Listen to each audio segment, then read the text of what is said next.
Good morning Telangana. నేను సంగప్ప. ఈరోజు పత్రికల్లో వచ్చిన ముఖ్యమైన వార్తలు చూద్దాం ఒకసారి.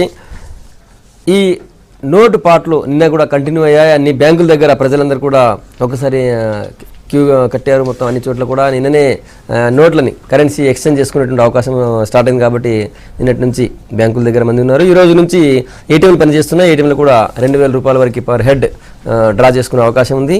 సో నిన్న బ్యాంకుల్లో ఎక్కడెక్కడ ప్రజలు ఎట్లా నిల్చున్నారు, ఎంతమంది ఎక్కడ క్యూ ఉన్నారు అనేటువంటి విషయం పైన అన్ని పత్రికలు కూడా ప్రధానంగా రాశాయి. అన్నిట్లో కూడా మెయిన్ బ్యానర్ అది. ఇక రెండో వారు చూసినట్లయితే ఈ నోట్ల మార్పిడి, ఒక్కసారి నోట్లను బ్యాన్ చేయడం వల్ల, తర్వాత పన్నుల్లో వాటా తగ్గించడం వల్ల రాష్ట్రానికి బాగా నష్టం జరిగిందని చెప్పి, చాలా నష్టం జరిగిందని చెప్పి నిన్న సీఎం కేసీఆర్ గవర్నర్తో భేటీ అయ్యి చెప్పారు. అంతేకాకుండా ఈ 500, 1000 నోట్ల రద్దుతో ముఖ్యంగా రాష్ట్రంలో వివిధ రంగాల్లో విపరీతమైన ప్రభావం పడుతుంది. అందులో రియల్ ఎస్టేట్ రంగం కుదేలైపోయింది. ఒక్కసారి కొలాప్స్ అయ్యే పరిస్థితి వచ్చిందని చెప్పి సీఎం ఆందోళన వ్యక్తం చేశారు. ఆ వార్త కూడా ఒకటి ప్రధానంగా ఉంది. ఆ తర్వాత ఈరోజు గ్రూప్ 2 ఎగ్జామ్ ఉంది. ఇంకొన్ని గంటల్లో గ్రూప్ 2 స్టార్ట్ అవుతుంది. మొత్తం 7,89,000 మంది అప్లై చేసుకున్నారు. వాళ్ళకి ఈరోజు తర్వాత ఎల్లుండి ఎగ్జామ్ ఉంది. ఇది ఇంకో ప్రధానమైన వార్త. ఆ తర్వాత అటు అమెరికాలో ట్రంప్ గెలిచిన తర్వాత ట్రంప్కి వ్యతిరేకంగా ఆందోళన జరిగాయి కొన్ని చోట్ల. ట్రంప్ మా అధ్యక్షుడే కాదని చెప్పి అక్కడ వాళ్ళు నినాదాలు చేశారు. అదో వార్త ప్రధానంగా ఉంది. ఇవి ముఖ్యంగా ఉన్నటువంటి వార్తలు. ఈ నోట్ల విషయంలో ఇంకొక పాయింట్ ఉంది. నోట్ల విషయంలో ఏమాత్రం వెనుకంజ వేసే ప్రసక్తి లేదని చెప్పి నిన్న ప్రధాని అన్నారు. జపాన్ వెళ్తూ అక్కడ మాట్లాడారు. ఎట్టి పరిస్థితులు కూడా వెనక్కి తగ్గేది లేదు అని చెప్పారు. తర్వాత ఆర్థిక శాఖ మంత్రి దీనివల్ల పేదలకు మేలు జరుగుతుంది, తర్వాత బ్లాక్ మనీ బయటకు వస్తుంది, ఫేక్ కరెన్సీ అరికట్టబడుతుంది చెప్పి మరోసారి చెప్పాను నేను కూడా. ఇవి ప్రధానంగా ఉన్నటువంటి అంశాలు. మనం ఇప్పుడు ఈ నోట్ల మార్పిడి ఇష్యూ, తర్వాత దీనివల్ల రాష్ట్రానికి నిజంగా నష్టం ఏమాత్రం వాటిల్లే అవకాశం ఉంది, రియల్ ఎస్టేట్ రంగం పైన దీని ప్రభావం ఎట్లుంది ఆ విషయం మీద మాట్లాడదాం. మనతో చర్చలో బీజేపీ నుంచి సీనియర్ నాయకులు, తర్వాత మాజీ ఎమ్మెల్యే బద్దం బాలరెడ్డి గారు, తర్వాత టీఆర్ఎస్ నుంచి ఎమ్మెల్సీ భానుప్రసాద్ గారు, కాంగ్రెస్ నుంచి మాజీ ఎంపీ మల్లురవి గారు, సిపిఎం నుంచి మాజీ ఎమ్మెల్యే జూలకంటి రంగారెడ్డి గారు మనతో ఉన్నారు. రంగారెడ్డి గారు, ఈ నోట్ల మార్పిడి తర్వాత కేంద్రం ఒక్కసారిగా భారీగా వాటా తగ్గించడం వల్ల రాష్ట్రానికి బాగా నష్టమైందని చెప్పిన సీఎం గవర్నర్ గారి దగ్గర చెప్పారు. ఎట్లా చూస్తుంది ఈ వార్త? ఈ నోట్ల మార్పిడి విషయంలో మొత్తంగా చూస్తే బీజేపీకి అనుకూలంగా ఉన్నటువంటి మిత్ర పార్టీలు కానీ మిత్రులు కానీ వాళ్ళందరూ కూడా ఎవరు కూడా బాధగా లేరు. ఇప్పుడు మన దగ్గరనే చూస్తే చంద్రబాబు నాయుడు గారేమో హర్షం వ్యక్తం చేస్తూ ఉన్నాడు. అంటే బహుశా ఆయనకు ముందు తెలిసి ఉండొచ్చు. ఆయన కంపెనీలు కూడా కొన్ని అటు ఇటు లావాదేవీలు మార్చుకున్నట్టు కూడా తెలుస్తూ ఉన్నది. ఇక్కడ కేసీఆర్ గారేమో బాధపడతా ఉన్నాడు. ఈయనకు తెలియకపోవచ్చు. అందుకొరకు ఏంటంటే తెలిసిన వాళ్ళేమో ఈ ముందు జాగ్రత్తగా వాళ్ళు ఏంటంటే అవన్నీ కూడా నష్టం జరగకుండా అవన్నీ కూడా మార్చుకునేటువంటి వ్యవహారం, లేకపోతే ఆ డబ్బంతా వేరే దగ్గర ఇన్వెస్ట్ చేయటం, ఇటువంటి పనులన్నీ ఏదో చేసినట్టుంది. నేనండి అందుకొరకు ఏంటంటే రాష్ట్ర ప్రయోజనాలు కూడా చూస్తే ఇవాళ సామాన్య మధ్యతరగతి ప్రజలు కూడా బాగా ఇవాళ నష్టపోయేటువంటి పరిస్థితి. రెండోది ఏంటంటే బ్లాక్ మనీ అనేటువంటిది అరికట్టడానికి, తర్వాత నల్ల డబ్బును బయటికి తీసుకురావడానికి ఈ చర్య తీసుకున్నాను చెప్తా ఉన్నారు. అది ఏమాత్రం కూడా వాస్తవం కాదు. ఎందుకంటే బ్లాక్ మనీ దాచిపెట్టుకున్నటువంటి నల్ల కుబేర్లు అందరూ కూడా 15-20 లక్షల కోట్ల రూపాయలు విదేశీ బ్యాంకుల్లో ఉన్నాయి. నేను అధికారంలోకి వచ్చిన 100 రోజుల్లో బయటికి తీసుకొచ్చి పంచుతానని చెప్పన్నారు. ఇప్పుడు ఆ డబ్బంతా కూడా డబ్బుగా లేదు. అది వాళ్ళందరూ కూడా గోల్డో లేకపోతే ఏంటంటే ఇంకా రకరకాలుగా ఇన్వెస్ట్ చేసి వాళ్ళందరూ కూడా వాటిని మార్చేసుకున్నటువంటి పరిస్థితి తప్ప ఇంకోటి కాదు. కాబట్టి ఏంటంటే అది చెప్పడం అనేది ఇవాళ ఈయన చుట్టూ ఉండేటువంటి నల్ల కుబేర్లు కూడా ఎవరు కూడా బాధగా లేరు, చాలా సంతోషంగానే ఉన్నట్టుగా కనిపిస్తూ ఉన్నది. అంటే వాళ్ళకి ముందే ప్రధాని చుట్టూ ఇప్పుడు అంబానీలు, ఆబానీలు, తర్వాత ఏంటంటే ఈ రిలయన్స్ కంపెనీలు, వీళ్ళందరూ చుట్టూ ఎప్పుడు కలిసి ఉండే వాళ్ళు మిత్రులే కదా. వాళ్ళు ఎవరు బాధపడుతున్నట్టుగా లేదు. కాబట్టి మనకు అర్థమవుతుంది ఏంటంటే వాళ్లకు దగ్గరగా ఉండేటువంటి పెట్టుబడిదారులు బాధపడటం లేదు, వాళ్ళకు దగ్గరగా ఉన్నటువంటి మిత్రపక్ష నాయకులు బాధపడటం లేదు, వాళ్ళకు దగ్గరగా ఉన్నటువంటి రాష్ట్ర ప్రభుత్వాలు పరిపాలించే వాళ్ళు బాధపడటం లేదు, వాళ్లకు దగ్గరగా లేనటువంటి ప్రభుత్వాలు, వాళ్ళకు దగ్గర లేనటువంటి పెట్టుబడిదారులు, వాళ్ళకు దగ్గర లేనటువంటి వాళ్ళు మాత్రం బాధపడతా ఉన్నారు. Right, అంటే right. ఇది వచ్చేటువంటి ఎన్నికలు కూడా 5 రాష్ట్రాల ఎన్నికలు కూడా జరుగుతూ ఉన్నాయి. ఆ ఎన్నికల్లో కూడా బహుశా వీళ్ళకి సంబంధించిన వాళ్ళు ముందే చెప్పేది మీరు జాగ్రత్తగా ఏం చేయొచ్చు. మిగతా పార్టీల వాళ్ళు దాచిపెట్టుకున్నటువంటి డబ్బు కూడా వాళ్ళు పాప ఏందనంటే అదంతా కూడా మురిగిపోతా ఉంది Invest అని అయిపోయినట్టే కదా. అందుకొరకే Correct. ఈ రకంగా కేంద్ర ప్రభుత్వం తీసుకున్నటువంటి నిర్ణయం వల్ల మొత్తంగా మధ్యతరగతి పేద ప్రజలకు పెద్ద ఉపయోగకరంగా కాదు. నల్ల డబ్బు దీన్ని ఏదో కంట్రోల్ చేస్తాం, దీంతో అవినీతిని మొత్తం కడిగేస్తాం అనేటువంటిది జరిగే పని కాదు. అవినీతి లేకుండా చేయాలి, నల్ల డబ్బును కంట్రోల్ చేయాలంటే ఎప్పటికప్పుడు దొంగ నోట్లు కూడా కంట్రోల్ చేయాలంటే ఎప్పటికప్పుడు నిఘా ఉండాలి. ఎప్పటికప్పుడు ఏంటంటే తగినటువంటి చర్యలు అనేవి తీసుకోవాలి. అవి తీసుకోకుండా దీంతోటే మొత్తం కూడా అవినీతి లేకుండా పోతుంది, దొంగ నోట్లు లేకుండా పోతాయి. తర్వాత ఏదంటే బ్లాక్ మనీ అంతా బయటకు వస్తుందని చెప్పడం అయితే ఇది ఏమాత్రం ప్రజల్ని కన్ఫ్యూజ్ చేయడానికి చెప్పేది తప్ప ఇంకోటి కాదు. ఈ నిర్ణయం తీసుకోవటం వల్ల మధ్యతరగతి మామూలు ప్రజలకు మాత్రం పెద్ద ఉపయోగకరం కాదు అనేటువంటిది మాకున్న అభిప్రాయం. భానుప్రసాద్ గారు, రవి గారు దగ్గరికి వస్తాను. ప్రత్యక్షంగా పరోక్షంగా మిమ్మల్ని టచ్ చేశారు.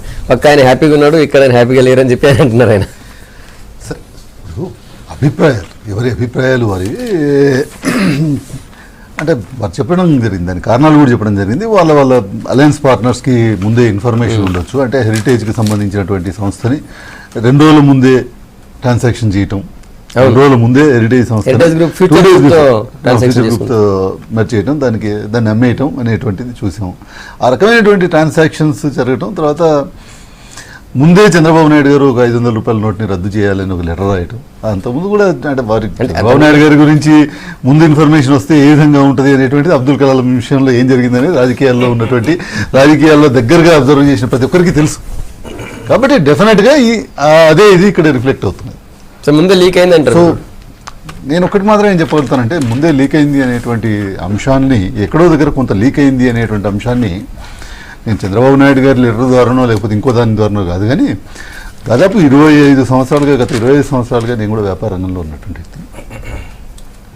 25 సంవత్సరాల్లో ఈ రియల్ ఎస్టేట్ రంగంలో ఎప్పుడూ లేనంతగా గత 3-4 నెలలుగా పెద్ద ఎత్తున మనీ పంపింగ్ జరిగింది.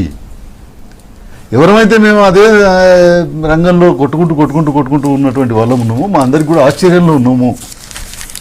ఎందుకు ఇంత డబ్బు, కోట్లాది రూపాయలు ఎక్కడి నుంచి వస్తున్నది? ఈ డబ్బు అంతా 100 కోట్ల రూపాయలు ఈరోజు ఇన్వెస్ట్మెంట్ ఎట్లా జరుగుతుంది?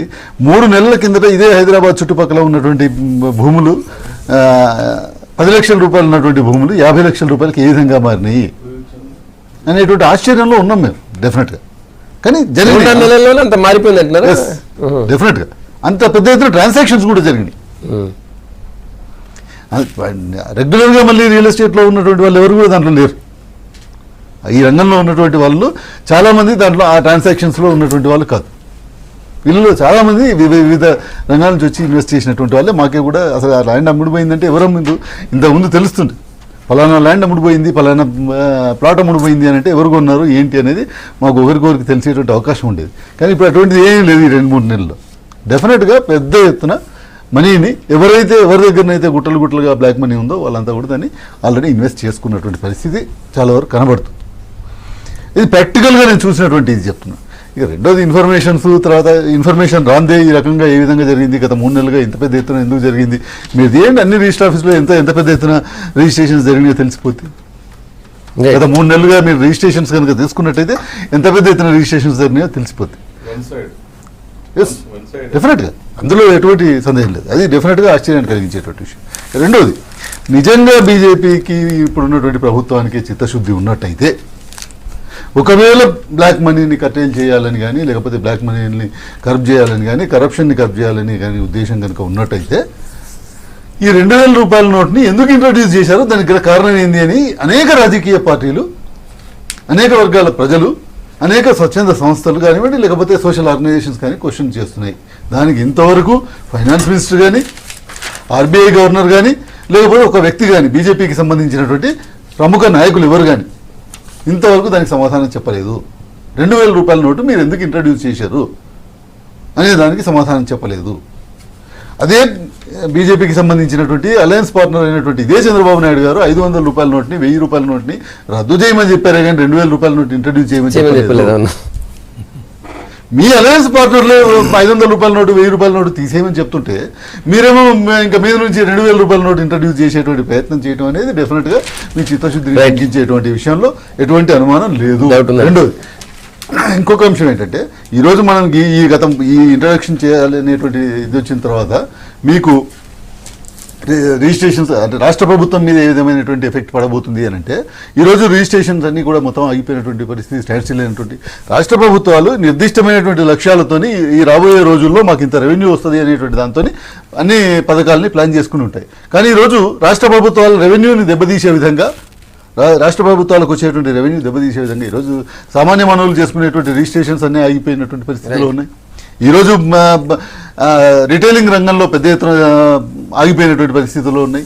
ఈరోజు నిర్మాణ రంగం మొత్తం కుదేలైపోయేటువంటి పరిస్థితి ఉంది. ఈ దేశంలో అత్యధిక మంది అసంఘటిత కార్మికులు పనిచేసేది నిర్మాణ రంగంలో. గణాంకాలు చాలామంది అగ్రికల్చర్లో నెంబర్ 1, తర్వాత నిర్మాణ రంగం అని చెప్పినప్పటికీ కూడా అగ్రికల్చర్ కంటే 15 to 20% ఎక్కువ డైరెక్ట్ ఆర్ ఇండైరెక్ట్ నిర్మాణ రంగం మీద ఆధారపడి పనిచేస్తున్నారు ఈరోజు. అటువంటి రంగాన్ని కుదేలుగా చేసిన తర్వాత ఈ రకమైన ఈ దేశంలో ఎటువంటి పరిస్థితులు ఎదురుగాబోతున్నాయి అనేటువంటి కొద్ది రోజుల తర్వాత తెలుసు. రవి గారు చెప్పండి. కొత్త నోట్ల వ్యవహారంలో అట్లా ఇప్పుడు సిపిఎం టీఆర్ఎస్ చెప్పాయి, మీరేమంటారు ఇప్పుడు? అంటే కాంగ్రెస్ పార్టీ ముందు వ్యతిరేకిస్తుంది, మన చిదంబరం కూడా ప్రెస్ మీట్ చెప్పారు. 500, 1000 రూపాయల నోట్లని ఇది ఒక భారతదేశ ప్రజల మీద ఒక సర్జికల్ స్ట్రైక్ చేసినట్టుగా ఉంది. టెర్రరిస్ట్ మీద స్ట్రైక్ చేశారు నిన్న మొన్న పాకిస్తాన్లో చెప్పుకున్నటువంటి ప్రభుత్వం ఇవాళ మధ్యతరగతి, కింద మధ్యతరగతి, పై మధ్యతరగతి ప్రజలు అల్లాడిపోయే పరిస్థితిని ఇవాళ దేశంలో కల్పించారు బీజేపీ వాళ్ళు. బీజేపీ ప్రభుత్వంలో వాళ్ళ అలయన్స్కే కాకుండా వాళ్ళ పార్టీకి సంబంధించిన ముఖ్యమంత్రులు కానీ, పెద్దలు కానీ, కార్పొరేట్ సంస్థలు కానీ వీళ్ళందరికీ ఇవి రద్దు చేస్తున్నారనే విషయాన్ని చెప్పడమే కాకుండా బహిరంగంగా నల్లధనం ఉన్నటువంటి వాళ్ళకి కొంత సమయం ఇచ్చి మీ నల్లధనాన్ని తెల్లధనం చేసుకోవాలని ప్రభుత్వం వాళ్ళకి అవకాశం ఇచ్చింది. అది వాళ్ళు టైం మళ్ళీ కొంతకాలం 1 నెల ఎక్స్టెండ్ చేశారు. ఆ రకంగా ఈ దేశంలో ఉన్నటువంటి రైతుల డబ్బులు వాళ్ళు ఏదైనా పొలాలు అమ్ముకున్నా, ధాన్యం అమ్ముకున్నా డబ్బులు బ్యాంకులో పెట్టుకునే అలవాటు అందరికీ రాలేదు. అన్ని ఇళ్లలో పెట్టుకున్న వాళ్ళకి పరిస్థితి వస్తుందని మీరు దాన్ని వైట్ మనీ చేసుకోవాలని నల్లధనం ఉన్న వాళ్ళకి మాత్రం అవకాశం ఇచ్చారు. మామూలుగా అమాయకంగా తెచ్చి ఇంటి దగ్గర పెట్టుకున్నటువంటి వాళ్ళు ఏ పరిస్థితి వచ్చిందంటే నిన్న మొన్న ఎవరో ఒక ఆమె 50 లక్షలు 59 లక్షలు తెచ్చుకుంటే అవన్నీ రద్దయిపోయినాయి అని అంటే రాత్రికి ఆమె ఆత్మహత్య చేసుకునే పరిస్థితి వచ్చింది. ఆత్మహత్య చేసుకునే పరిస్థితి మరికి నిన్న మొన్న మనం రైతులు ఆత్మహత్య ఎందుకంటే పంటల కళ్ళ ముందు పోయినాయి అని. ఇదేమి భారతదేశంలో ఇది మనం భారతదేశంలో ఉన్నా వేరే దేశంలో ఉన్నాలో తెలియక ఉంది. ఏమన్నా యుద్ధం జరిగిందా, యుద్ధ టైంలో ఈ రకమైన పరిస్థితి వచ్చిందా అనేది ఏం లేదు. మీరు ఏ రకంగా అయితే నల్లధనం దాచుకున్న వాళ్ళకి అవకాశం ఇచ్చి వాటిని మళ్ళీ వైట్ మనీ తెల్లధనం చేసుకునే విధంగా అవకాశం ఇచ్చారు, ఆ రకంగా మీరు రైతులకు కానీ మామూలు మధ్యతరగతి ప్రజలకు కానీ వాళ్ళ దగ్గర ఎవరు కూడా బ్లాక్ మనీ ఉంచుకోవడానికి లేదు. మీరు దగ్గర ఉన్న డబ్బుని ఈ రకంగా చేయాలని మీ అందరికీ తెలుసు. ఒక ప్లాట్ కొనుక్కుంటే ఆ ప్లాట్కు సంబంధించి అది 150 లక్షలు అయితే 25 లక్షలకే రిజిస్ట్రేషను, 20 లక్షలకో రిజిస్ట్రేషను, తక్కిందంతా ఓపెన్గా అది బ్లాక్ మనీ ఇస్తున్నారు. ఈ విషయం రిజిస్టర్ చేసేటటువంటి సబ్ రిజిస్ట్రార్లకు తెలుసు, అక్కడున్న ఎంఆర్ఓకి తెలుసు, రెవెన్యూకి సంబంధించి పోలీసుకి తెలుసు, లేకపోతే మామూలు ప్రజలకు కూడా తెలుసు. అదే రకంగా పొలం కొంటే కొన్నా ఇక్కడ అక్కడ ఇద్దరు రిజిస్ట్రేషన్ దగ్గర తక్కువే ఉంది. అందువల్ల రిజిస్ట్రేషన్ రేటు వేరు, మార్కెట్ రేటు వేరు. నువ్వు మార్కెట్ రేటుని, ఒక భూమికి సంబంధించిన మార్కెట్ రేటుని ఎంత ఉందో అంతే రిజిస్ట్రేషన్ చేసుకోవాలని చెప్పి ఒక చట్టాన్ని కావాల్సి ఉండే. ఆ చట్టంలో ఇప్పుడు 6% ఏదో రిజిస్ట్రేషన్ ఛార్జెస్ ఉన్నాయి. ఆ కొనే ఛార్జ్ మార్కెట్ రేటును అంతే ఉంచి దీన్ని 3%కో 2%కో చేస్తే మీ రెవెన్యూ మీకు వస్తుంది, ఆ మార్కెట్ రేటు కూడా అదే రిజిస్ట్రేషన్ అవుతుంది.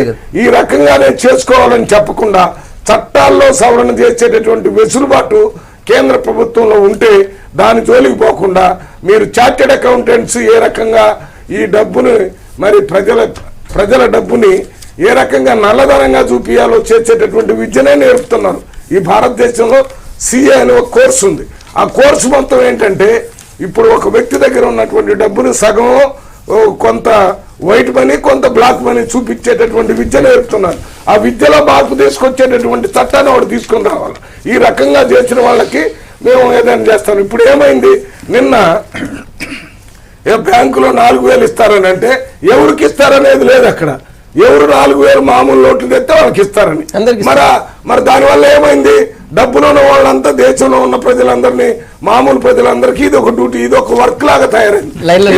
ఇది కాకుండా బ్యాంకులోది కాకుండా మీకు చెప్తున్నాను, నిన్న మేము గాంధీ భవన్ లో భోజనానికి పోతే 500 రూపాయలు ఇస్తే భోజనం ఉన్నారంటే మా అటెండర్ వచ్చాడు, సార్ నేను తీసుకొస్తాను ఎట్రా అంటే వాడు 500 ఇస్తే అక్కడ 400 రూపాయలు ఇస్తే 800. అన్ని చోట్ల దేశంలో ఇది ఈ ప్రభుత్వం కళ్ళ ముందే మరి ఇంకో రకమైనటువంటి విషయం జరుగుతుంది. అనాలోచితంగా తొందరగా పాటుగా చేశారు. దేశంలో ఉన్న ప్రజలకు ఏ రకంగా ఇబ్బంది జరుగుతుంది అనేది చూడకుండా నల్లధనాన్ని తీసుకొని రావడానికి మేము వ్యతిరేకం కాదు. బయట ఉన్నటువంటి 70 లక్షల నల్లధనాన్ని తెచ్చి ఇక్కడ ఉన్నటువంటి ప్రతి భారతీయుడి అకౌంట్ లో 15 లక్షలు వేస్తారన్నారు. అది మామూలు వ్యక్తికి సంబంధించి ముందే చెప్పేశారు. సర్జికల్ రాష్ట్రాల్లో రియల్ ఎస్టేట్ రంగం కూలిపోయింది ఒక్కసారి అని సీఎం గారు ఆందోళన ఎట్లా చూస్తారు? సరే, సీఎం గారు ఆలోచన ఉంది. రాష్ట్రానికి 13,995 కోట్ల పన్నుల వాటా కింద కేంద్ర ప్రభుత్వం ఇస్తుంది, వాయిదాల కింద ఇస్తుంది. కూలిపోయింది అనడానికి వీలేదు. అంటే వచ్చే అటువంటి ఆదాయం రియల్ ఎస్టేట్లో వచ్చే కేంద్రం నుంచి అయితే 13,995 కోట్ల రూపాయలు వస్తున్నాయి కదా వాటా కింద, అయితే రావాల్సింది. రెండవది ఏంటంటే ఇప్పుడు ఉన్నటువంటి రియల్ ఎస్టేటు దెబ్బతిన్నది, అది మాత్రం ఒప్పుకుంటాం. ఎందుకంటే ధరలు ఎట్లా పెరిగినాయి అంటే 1,00,000 రూపాయలను 10 లక్షలకు అమ్మే పరిస్థితి వచ్చింది. నిజంగా నల్లధనం బయటకు వస్తుంది కాబట్టి అవి ఒకటేసారి రేటు పడిపోదనే సమస్య లేదు. రెండో విషయం ఏదంటే వీరు ఒక విషయము ప్రస్తావన తీసుకొచ్చారు, రంగారెడ్డి గారు కానీ వీరు కానీ. మొదలు భాగస్వాములైనటువంటి లేకపోతే మాకున్నటువంటి ఏవైతే పార్టీలునో ఎన్డీఏ ప్రభుత్వంలో తెలుగుదేశంకు లీక్ అయిందంటే మేము అది నమ్మశక్యం కాదు. ఎందుకు గురించి అంటే ఒక తెలుగుదేశంకి ఎందుకు లీక్ అవుతుంది, మిగతా పార్టీ వాళ్ళు కూడా ఉన్నారు కదా. మాలాంటి ఒక వ్యక్తులు సీనియర్ నాయకులు, మాలాంటి ఒక సీనియర్ నాయకులకు కూడా మాకు తెలియదు లీక్ అయినట్టు.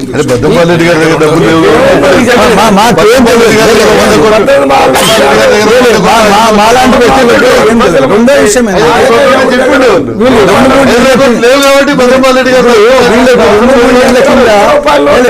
2-3 నెలల కింద ఈ నిర్ణయం తీసుకున్నటువంటి విషయం లీక్ అవుట్ చేసిండ్రని అంటుండ్రు కదా. కానీ కేంద్ర ప్రభుత్వం 2-3 నెలల కింద ఏం అవకాశం ఇచ్చింది ప్రజలకు, ఎవరితోనైనా డబ్బు ఉన్నట్టయితే ఇంత పర్సెంటేజ్కు 40%కు మీరు డిపాజిట్ చేయండి, ఇన్కమ్ ట్యాక్స్ కట్టేస్తాము, అది బయట పని అవుతుంది అని అవకాశం ఇచ్చింది.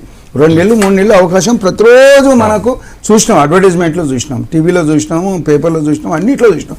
చాలామంది ఆ రకంగా పెడితే 1,25,000 కోట్ల రూపాయలు అయితే జమ అయినాయి కదా ప్రభుత్వానికి. 65,000 కోట్లు 65,000 కోట్లు ఎందుకు, 1,25,000 కోట్ల రూపాయలు జమ అయినాయి.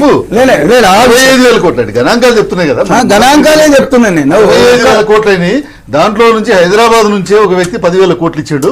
ఆ 10,000 కోట్లు 65,000 కోట్లు ఒక హైదరాబాద్ మొత్తం వస్తే, భారతదేశం మొత్తం మీద నుంచి వస్తే అందులో నుంచి ఒక వ్యక్తి హైదరాబాద్ నుంచే 10,000 కోట్లు అనౌన్స్ చేసాడు, డిక్లేర్ చేసాడు. ఆ డిక్లేర్ చేసినటువంటి 10,000 కోట్లు డిక్లేర్ చేసినటువంటి వ్యక్తి తూచ్ ఇది నాది లేదు, ఏం లేదు, ఉత్తదే నేను ఊరికనే చేసినానని చెప్పి స్టేట్మెంట్ ఇచ్చి అఫిడవిట్ ఇచ్చాడు. అంటే 65,000 కోట్ల నుంచి 10,000 కోట్లు పోయింది, మిగిలింది 55,000 కోట్లే. ఆ 55,000 కోట్ల నుంచి కూడా ఇంకా ఈ విధంగా లెక్కలు ఈ రకంగా ఉన్నది. ఇన్ఫర్మేషన్ యాక్ట్ కింద తీసుకోమను ఎంత అసలు అదా జరిగింది భారతదేశానికి. నిజంగా పేద ప్రజల యొక్క అభ్యున్నతి గురించి, నల్లధనాన్ని మొత్తం రూపం ఆపడానికి, బయటికి తీసుకురావడానికి కేంద్ర ప్రభుత్వం తీసుకున్నటువంటి సంచలనమైనటువంటి ఒక వార్త. నిజంగా నేను చెప్పాలంటే గ్రామీణ ప్రాంతంలో నిన్న పెద్దపల్లికి వెళ్ళిన, అక్కడ వేల సంఖ్యలో రైతులు, రైతు కూలీలు అందరూ కూడా పాల్గొన్నారు. రైతు 500,000, 1,000 రూపాయల నోట్లను రద్దు చేసినంటే వాళ్ళు ఏ రకంగా చప్పట్లు కొడుతున్నారంటే అసలు మారుమోగిపోయినాయి. అంటే పేద ప్రజలు కూడా చాలా సంతోషం ప్రకటిస్తున్నారు. దేశంలో ఎక్కడ కూడా దీన్ని వ్యతిరేకించిన పరిస్థితులు రాలేదు. కానీ మీరు ఏదైతే కుపేరులని ఇంకా వాళ్ళకి అవకాశం కల్పిస్తున్నారంటే ఎక్కడ కల్పించలేదు. ఇప్పుడు వచ్చేటువంటి 20,000 మన 2,000 నోటు ఏదైతే ఉందో, 2,000 రూపాయలది నోటు దాని భద్రతతోని రిజర్వ్ బ్యాంక్ అకౌంట్ తోని ఎక్కడ ఉంది అనేది ఆసూచి అట్లా ఏం లేదని ఫైనాన్స్ మినిస్టర్ గారు స్పష్టంగా చెప్పారు. అట్లాంటిది ఏమీ లేదు. ఒక కారణము అంటే ఐఎస్ఐ ఏజెంట్స్ గత 30 సంవత్సరాల నుంచి కూడా ఈ దేశంలో 500 నోట్లు లేకపోతే మనకున్న 1000 రూపాయల నోట్లతోని వాళ్ళు ఏ రకంగా అయితే దొంగ నోట్లు ప్రింట్ చేసేసి ఇక్కడ పేద ప్రజల్లో ఉన్నటువంటి భారతదేశంలో ముస్లింలు సోదరులను వాళ్ళు ఏ రకంగా ఉగ్రవాదులుగా తయారు చేస్తున్నారో చూస్తున్నాం. అలాంటి దేశ భద్రత గురించి కూడా చేసినటువంటి ఒక సందర్భంలో రద్దు చేస్తే మీరు హర్షించాలి అందరూ కూడా. రెండో విషయం ఏంటంటే ఇప్పుడు సబ్కా సాత్ సబ్కా వికాస్ భారతీయ జనతా పార్టీ అధికారంలోకి వచ్చిన తర్వాత మోడీ సర్కార్ వచ్చిన తర్వాత ఇంకా ఇంత వీరోచితమైనటువంటి ఒక నిర్ణయం తీసుకున్న దానికి అభినందనలు తెలపండి, కానీ అనవసరంగా విమర్శించో టాటాకో లేకపోతే దేశ భవిష్యత్తు కోసం మంచి నిర్ణయం తీసుకున్న ప్రతిపక్షాలు సమర్థించాలని చెప్పి బీజేపీ బాలరెడ్డి గారు అంటున్నారు. రవి గారు ఒక్క నిమిషం, సమర్థించాల్సింది పోయి మీకు కావాలని మీరు విమర్శిస్తున్నారు బాలరెడ్డి గారు. ఇప్పుడు విదేశీ బ్యాంకుల్లో ఉన్నటువంటి బ్లాక్ మనీ ఇప్పుడు మీరు ఈ నిర్ణయం తీసుకోవటం వల్ల కేంద్ర ప్రభుత్వం ఎంతవరకు రాబట్టగలిగారు అనేటు చూస్తే మాత్రం అక్కడి నుంచి ఏమీ వచ్చినట్టుగా మనకేం కనిపించడం లేదు. వాళ్ళు అప్పటికే అన్నీ ఎక్కడికక్కడ మార్చేసుకొని వాళ్ళు ఏమేం చేసుకోవాలనో ఇది ఎఫెక్ట్ కాకుండానే చేసుకోవడం జరిగింది. రెండోది ఏంటంటే సామాన్య మధ్యతరగతి ప్రజలనే ఇబ్బంది పెట్టి రకరకాలుగా అక్రమాలు చేసి పాల్పడి దోచిపెట్టుకున్న వాళ్ళు చాలామంది డబ్బు దాచిపెట్టుకున్నారు. వాళ్ళకైతే అన్యాయం జరిగిపోయింది కదా. 1000 కోట్లు 100 కోట్లు కొంతమందికి అన్యాయం చేసి అక్రమంగా సంపాదించుకొని దాచిపెట్టుకున్న వాళ్ళకు ఆ డబ్బు నిర్వీర్యం చేస్తుండొచ్చు. కానీ ఏంటంటే అన్యాయం జరిగినటువంటి మంచిదే కానీ వాళ్ళది డబ్బు నిర్వీర్యం చేయడం ఒక రకం మంచిదే ఒకటి. కానీ ఇప్పుడు మీ నలుగురు దగ్గర నుంచి నేను అక్రమంగా అన్యాయం చేసి 100 కోట్లు నేను దోచుకున్నాను, నా దగ్గర ఉంది. మీ నలుగురికి అయితే అన్యాయం జరిగింది కదా. మీ నలుగురికి అయితే ఇప్పుడు న్యాయం చేయలేరు కదా. మొత్తం సమాజానికి లేకపోతే ఏంటంటే వ్యవస్థకు అది నిర్వీర్యం కావటం వల్ల ఉపయోగం అనేది వేరే విషయం. అందుకే నేనంటే ప్రభుత్వం ముందు అన్యాయం జరగకుండా అవినీతి జరగకుండా కింది స్థాయి నుంచి కట్టుదిట్టమైనటువంటి చర్యలు తీసుకుంటే దానివల్ల ప్రజలకు ఉపయోగం. రెండోది ఏంటంటే దొంగ నోట్ల వ్యవహారం. ప్రభుత్వ యంత్రాంగం ఇంత వ్యవస్థ ఉన్నప్పుడు దొంగ నోట్లు ఎట్లా చలామణి అవుతాయి?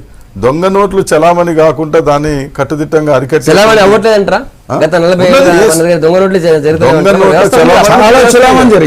నోట్ల చలామణి అవుతున్నది.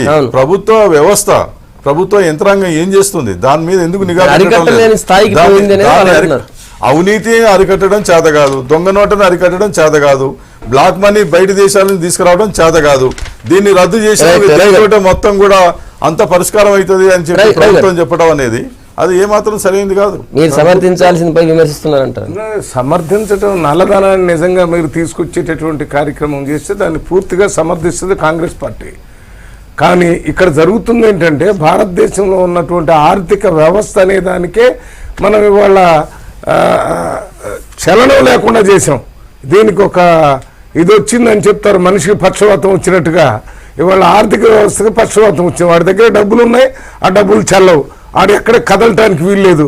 మీరు చేసేటటువంటి కార్యక్రమాలు చూస్తే ధనవంతులు నిజంగా నల్లధనం ఉన్న వాళ్ళందరికీ అవకాశం ఇచ్చి వాళ్ళని మంచిగా వాటిని వైట్ మనీ చేసుకునే పరిస్థితి తీసుకొని వచ్చి సామాన్య ప్రజలందరూ కూడా ఈ డబ్బుని ఉపయోగించుకోలేని పరిస్థితి.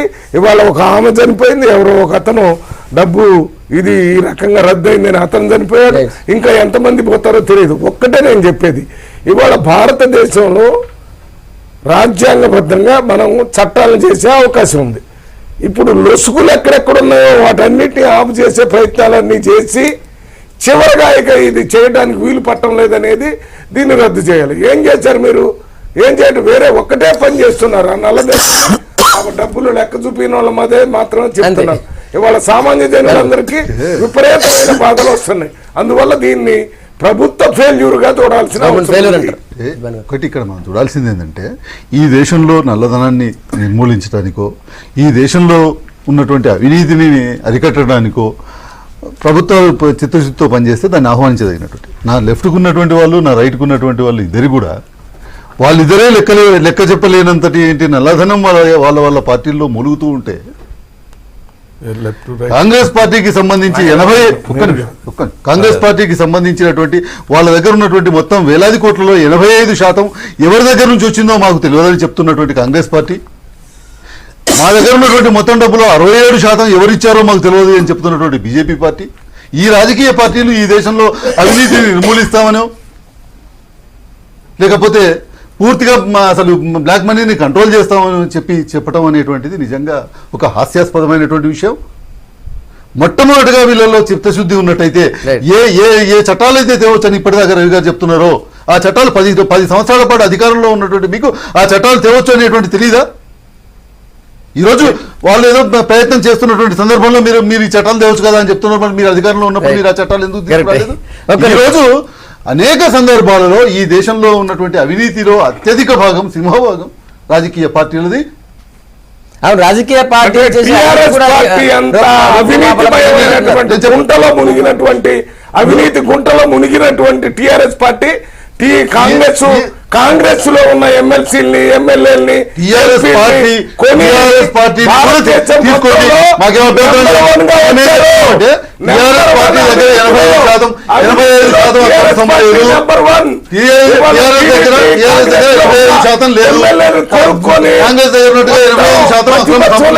చేసేటటువంటి మీకు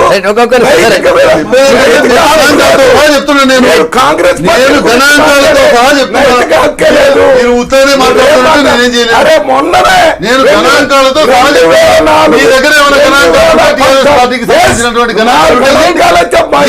మా ఎమ్మెల్యేలు ఎక్కడి నుంచి వచ్చారు మీకు?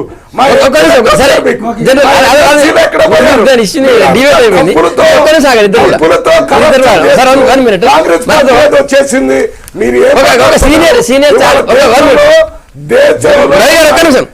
ఒక సీనియర్ చార్టెడ్ అకౌంటెంట్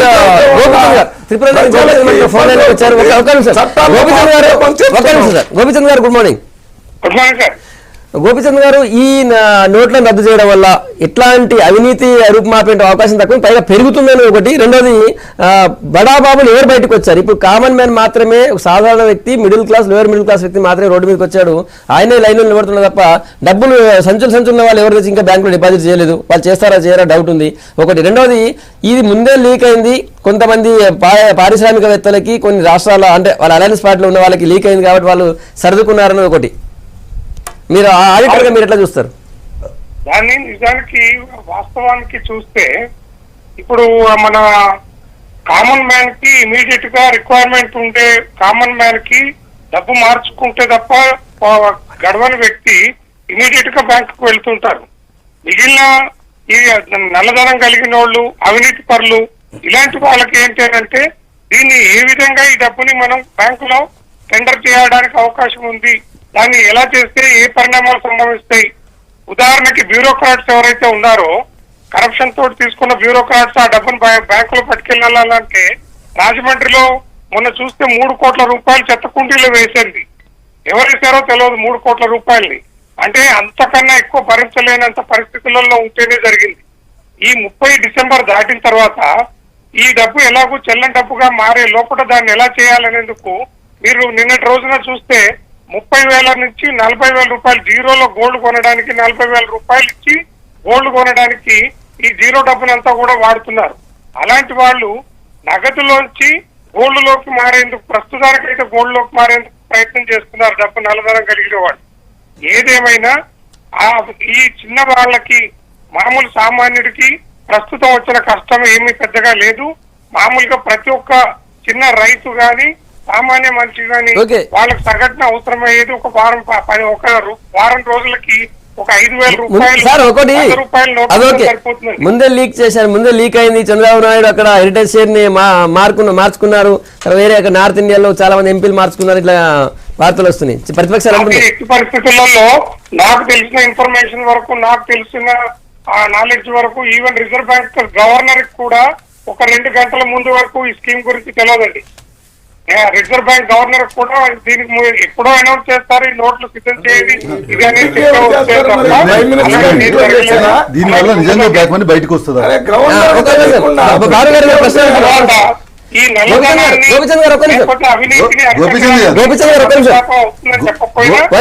గోపిచంద్ గారు, మీరు చెప్పినటువంటి విషయాన్ని అంగీకరిస్తూ సామాన్య మానవుడికి ఎఫెక్ట్ కాదు అని మీరు ఏదైతే చెప్తున్నారో, నిజంగా కూడా సామాన్య మానవుడికి ఎఫెక్ట్ అయ్యేది ఏం లేదు. కానీ దీనివల్ల నిజంగా కుప్పలు కుప్పలుగా పేరుకుపోయినటువంటి బ్లాక్ మనీ బయటకు వచ్చేటువంటి అవకాశం ఉందా? ఎట్లా బ్రీఫ్ అయిపోయింది సార్, టైం అయిపోయింది. రెండోది ఏంటంటే 2000 నోటు తయారు చేశారు. 2000 నోటు తయారు సార్, అదే, కొంచెం time చేయడం తక్కువ. బ్లాక్ మనీ మరింత సార్, దాచిపెట్టుకోవడానికే కదా గోపిచంద్ గారు. ఆ నిర్ణయం. అవునండి. ఈ రెండు విషయాలకు సంబంధించి నల్లధనాన్ని ఈ స్కీమ్ ద్వారా అరికట్టడానికి ఎంత మటుకు ఛాన్సెస్ ఉన్నాయి అనే విషయానికి వస్తే, ప్రభుత్వం ఇన్ని సంవత్సరాల తర్వాత ఈ నోట్లని బ్యాన్ చేస్తుంది. 2000 రూపాయల విషయంలో కూడా అలాంటిది జరగదని గ్యారెంటీ ఏంటి అనేందుకు ప్రజలు కానీ ఇలాంటి డబ్బులు దాచుకునేటోళ్ళు కానీ గమనించాల్సిన విషయం ఒకటే, ప్రభుత్వం ఎప్పుడైనా డబ్బుని కరెన్సీని బ్యాన్ చేసి దానికి మళ్ళీ బ్యాంకుల ద్వారా తిరిగి రీఎక్స్చేంజ్ చేసుకోవడానికి అవకాశం ఉంది. కాబట్టి నోట్లను చెలామణిలో పెట్టండి, బ్యాంకులలోనే ఉంచండి, అవసరమైన మేరకే డబ్బులను చేతిలో ఉంచుకోండి తప్ప తీసుకుపోయి 2000 రూపాయలు Right. పెట్టుకోవడం. మరి బ్లాక్ మనీ అన్నారుగా, బ్లాక్ మనీ గురించి చెప్పండి. లేదు, ఒక్క విషయం. నిన్న మీరు బజార్లో ఒకటే జరుగుతున్న విషయం. విషయాలు తెలుసుకుంటే మాకు అవకాశం. ఏ రకంగా ప్రభుత్వం ఒక విషయం చెప్తా. మార్పుని ఇప్పుడు ప్రజలు అప్పుడే నల్లధనం, తెల్లధనం ఎట్ట ఇప్పుడు చేస్తున్నారు? 125 కోట్ల మీరు జనాభా చెప్తున్నారు, బ్యాంకులకు మామూలు మనుషులు వినండి మీరు. Right, sir. Thank you. 125 కోట్ల జనాభా కలిగినటువంటి దేశంలో అసలు బ్యాంక్ అకౌంట్ లేనటువంటి జీరో అకౌంట్ తోని మరి నరేంద్ర మోడీ గారు వచ్చిన తర్వాత అందరికి బ్యాంక్ అకౌంట్ ఇచ్చారు. 25 కోట్ల థ్యాంక్ యూ బాలరెడ్డి గారు, వాణిప్రసాద్ గారు, మల్లిరాయ్ గారు, రంగారెడ్డి గారు, తర్వాత గోపిచంద్ గారు. Good morning Telangana. మీ అభిప్రాయం చెప్పినందుకు రేపు మార్నింగ్ మళ్ళీ టైం కలుద్దాం. Stay tune.